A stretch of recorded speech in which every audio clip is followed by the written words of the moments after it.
Hello everyone, स्वागत है सभी का हमारे यूट्यूब चैनल में। आज के दिन में अपरिमेय संख्या का एक ऐसा प्रश्न सिद्ध करना सीखेंगे जो यूपी बोर्ड एग्जाम 2026 के लिए बहुत ही ज़्यादा महत्वपूर्ण है, क्योंकि यह प्रश्न यूपी बोर्ड एग्जाम 2024, 2023 और 2022 में कुल 6 अंकों में पूछा जा चुका है। ठीक है, तो चलिए हम लोग जानते हैं कि इस प्रश्न को बहुत ही आसान तरीके से हम लोग जो है कैसे सिद्ध कर सकते हैं। तो यहाँ देखिए, कभी भी अगर आपको किसी भी संख्या को, किसी भी कड़ी वाली संख्या को या तो एक संख्या बाहर, कड़ी से बाहर, और जो है एक संख्या कड़ी में रहे, इस प्रकार की कोई भी संख्या अगर आपको अपरिमेय संख्या सिद्ध करना है तो सबसे पहले आपको जो है दिए गए संख्या को क्या मानना है। यानी कि जब भी आपको अपरिमेय बोलेगा तो फिर आपको जिसको भी आपको सिद्ध करने के लिए बोल रहा है उसको आपको इसका उल्टा मान के चलना है। यानी कि ये कह रहा है कि अपरिमेय सिद्ध करिए, लेकिन हम इसे जो है परिमेय मान के सिद्ध करेंगे। तो फिर यहां पे आपको लिखना है माना, यहां पे आपको लिख देना है माना क्या, जो सॉरी ये 5 प्लस कड़ी में 3 को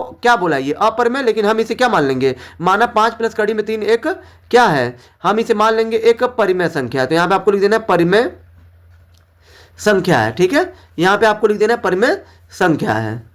तो इस तरीके से हमने लिख दिया।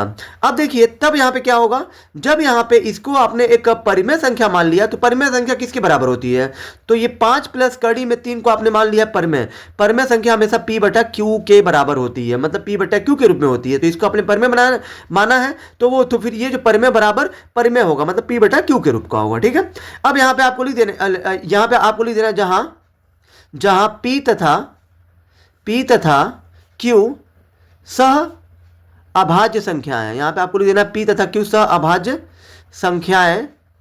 संख्याएं हैं। ऐसा क्यों हमने यहाँ पे वो किया है, लिख दिया है, क्योंकि p और q में कुछ नहीं कॉमन है। तो दोनों में देखिए, दोनों में p और q को ऐसा कौन सा नंबर है जो मतलब p और q दोनों को काट सकता है, तो वो नंबर आपका 1 होगा। और जो नंबर मतलब ये जो एक जो मतलब किसी भी संख्या को अगर जो 1 काटता है, जैसे कि मान लीजिए एक जो है p को भी भाग देंगे तो चला जाएगा, 1 से q में भाग देंगे तो चला जाएगा, मतलब 1 के अलावा इन दोनों को और कोई काट नहीं सकता है। और जिन दोनों संख्याओं को सिर्फ एक संख्या मतलब 1 काटता है, ऐसी संख्या को हम लोग सह अभाज्य संख्या कहते हैं, क्योंकि इन दोनों में कॉमन भी एक ही होगा। ठीक है, अब देखिए यहाँ पे आपको सिंपली से क्या करना है, यहाँ पे आपको जिस पे कड़ी नहीं है उनको आपको एक तरफ ले लेना है। जैसे कि मान लीजिए ये जो कड़ी में 3 है तो इसको आप यहीं पे लिखिए ऐसे ही, इस वाले पक्ष में कड़ी है नहीं है तो यहाँ पे ये p बटा q को ऐसे ही लिखिए, और ये 5 पे भी कड़ी नहीं है तो ये +5 को आप p बटा q के पास लेके जाएंगे तो प्लस जाएगा, इधर क्या हो जाएगा -5।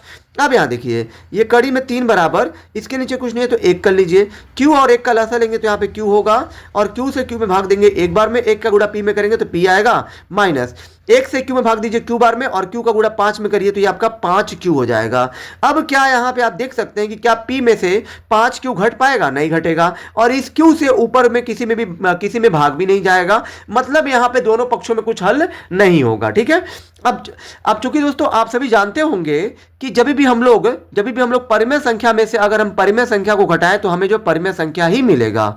ठीक है, और कभी भी अगर आप परिमेय संख्या में से अपरिमेय संख्या घटाते हैं तो आपको अपरिमेय मिलता है, या तो आप अपरिमेय में से परिमेय घटाते हैं तो आपको अपरिमेय ही मिलता है।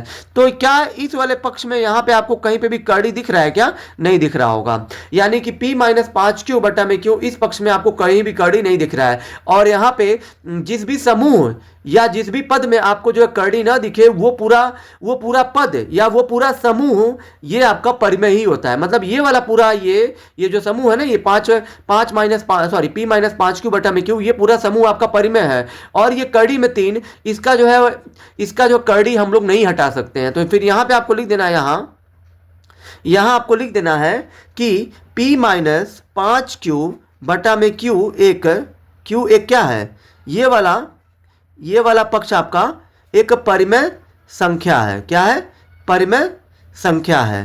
ठीक है, तथा यहाँ पे आपको लिख देना है तथा कड़ी में 3 एक क्या है, ये आपका एक अपरिमेय संख्या है। अपरिमेय संख्या दोस्तों आप सभी जानते होंगे कि अपरिमेय संख्या किसको कहते हैं?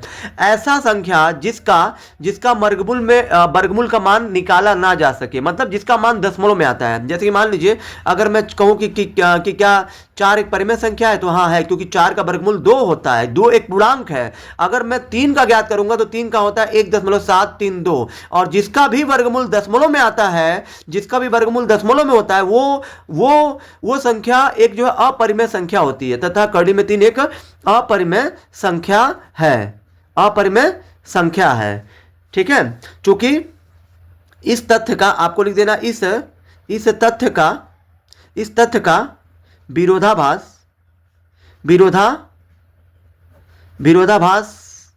है कि इस तथ्य का विरोधाभास है कि कड़ी में 5 प्लस कड़ी में 3, 5 प्लस कड़ी में 3 एक क्या है, क्या माना था आपने माना था परिमेय संख्या है,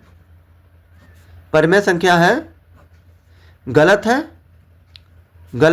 है, यानी कि जो हमने माना था वो हमने गलत माना था। ठीक है, इसको हमने क्या माना था, परिमेय। इस तथ्य का विरोधाभास है। विरोधाभास क्यों है? क्योंकि यहां पे देखिए ये वाला पक्ष अगर जो परिमेय है तो ये वाला पक्ष भी परिमेय होना चाहिए, और दोनों में देखिए इस वाले पक्ष में कड़ी नहीं हट रहा है, इस वाले पक्ष में कहीं पे भी कड़ी नहीं है, तो ये वाला क्या हो गया, अपरिमेय, और ये वाला परिमेय, और जो अपरिमेय कभी भी परिमेय के बराबर नहीं होता है। ठीक है, तो जब ये इसके बराबर होगा ही नहीं, तो इसके साथ ये कड़ी में 3 जिसके भी साथ था वो पूरा ग्रुप अपरिमेय में ही आ जाएगा। तो कड़ी में 3 किसके साथ है, 5 के साथ, 5 प्लस कड़ी में 3, तो ये पूरा आपका अपरिमेय होगा। तो फिर यहाँ पे इसीलिए हमने यहाँ पे लिख दिया है, इस तथ्य का विरोधाभास है कि 5 प्लस कड़ी में 3 एक परिमेय संख्या है, गलत है। अतः यहाँ पे आपको लिख देना, अतः 5 प्लस कड़ी में 3 एक क्या है, 5 प्लस कड़ी में 3 एक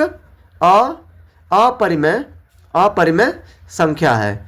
ठीक है, अपरिमेय संख्या है, ये हमने क्या कर दिया, ये हमने प्रूव्ड कर दिया, सिद्ध कर दिया। ठीक है, इसी तरीके से अगर आपको कोई भी संख्या इस तरीके से प्लस में या माइनस के रूप में दिया होगा तो आपको जो ऐसे ही हल करना है, हूबहू एकदम ऐसे ही हल करना है। ठीक है, आई होप कि आप सभी को ये वीडियो बहुत ही ज्यादा पसंद आई होगी। अगर आप हमारे चैनल पर नए हैं तो हमारे चैनल को लाइक, सब्सक्राइब और शेयर जरूर करें, जिससे आने वाली वीडियो की नोटिफिकेशन आपको मिलती रहे।